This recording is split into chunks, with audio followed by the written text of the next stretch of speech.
오늘의 성경 이야기 시작합니다. 종교 개혁. 두 번째, 교리가 가지는 문제점. 이 시간에는 지난 시간에 이어 교리가 가지는 문제점에 대하여 살펴보겠습니다. 지난 시간에는 칼빈주의와 알미니안주의라는 두 교리에 대해 살펴보았습니다. 이번 시간에는 이러한 교리들이 가지는 문제점에 대해 이야기해보려 합니다. 흥미로운 점은 이 두 상반된 교리가 모두 성경을 근거로 한다는 것입니다. 하나의 성경을 두고 어떻게 정반대의 주장들이 나올 수 있을까요? 그 이유는 성경이 단일한 논리, 체계만을 담은 책이 아니라 다양한 문맥과 상황 속에서 하나님의 뜻을 드러내고 있기 때문입니다. 이 점은 우리가 일상 속에서 사용하는 속담과도 비슷합니다. 예를 들어 아는 것이 힘이다와 모르는 것이 약이다라는 속담은 서로 반대되는 의미처럼 보이지만 우리는 이 말들의 뜻에만 집중하지 않고 그 말이 쓰이는 상황을 함께 고려합니다. 그렇기 때문에 이 두 속담이 동시에 존재해도 우리에게 혼란을 주지 않습니다. 하지만 교리를 세우는 과정에서는 이런 상황의 맥락보다는 구절 자체에 집중하여 논리를 전개하는 경우가 많습니다. 이로 인해 성경 본문이 원래 의도했던 의미보다도 교리를 위한 근거로만 활용되는 일이 생기곤 합니다. 물론 성경을 바탕으로 교리를 정리하는 일은 필요합니다. 개인적인 해석에 의존하다 보면 잘못된 신앙생활로 흐를 수 있고 이단이나 거짓된 가르침에 휘둘릴 위험도 있습니다.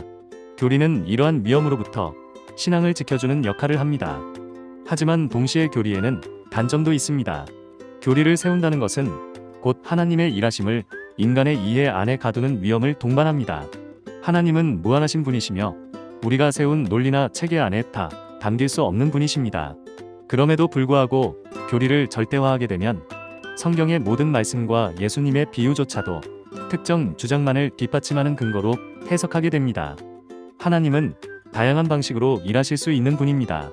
예를 들어 바울의 부르심은 칼빈주의적으로 무조건적 선택처럼 해석할 수 있고 가룟, 유다의 경우는 알미니안주의 관점으로 은혜를 저버린 사례로 해석할 수도 있습니다. 이처럼 하나님의 공의는 어떤 하나의 교리, 체계로만 설명되어서는 안 됩니다. 앞서 다룬 죽은 자들의 장사는 죽은 자들에게 맡기라는 영상에서도 살펴보았듯이 하나님의 공의는 때로는 일반적인 틀을 넘어서는 특수성을 가집니다. 그 특수성까지도 하나의 교리 안에 고정시키려는 시도는 오히려 그 뜻을 제한하게 됩니다. 또한 하나님의 주권과 능력은 구분되어 이해되어야 합니다. 칼빈주의에서는 인간의 자유의지가 하나님의 주권을 낮추는 것처럼 보기도 하지만 하나님께서 자유의지를 허락하셨다는 사실은 오히려 그분의 능력이 크심을 보여주는 것입니다. 하나님은 인간의 선택을 지켜보실 만큼 강하신 분이며 그 선택조차도 하나님의 계획 속에 있습니다. 그러므로 사람이 자유의지를 가진다고 해서 하나님의 주권이 약해지는 것은 아닙니다. 이 부분을 쉽게 이해하기 위해 비유를 들어보겠습니다. 칼빈주의의 교리는 마치 스케치북에 그려진 물고기와 같습니다. 물고기의 방향과 움직임, 크기까지 모두 하나님께서 정하시고 그리신다는 관점입니다. 반면 알미니안주의는 어항 안에서 자유롭게 헤엄치는 물고기와 같습니다. 하나님께서 어항을 준비하시고 환경을 조성하셨지만 그 안에서 물고기들은 자유롭게 움직이며 살아가는 모습을 지켜보신다는 관점입니다. 이 글의 목적은 어느 교리가 옳고 그르다는 것을 말하려는 것이 아닙니다.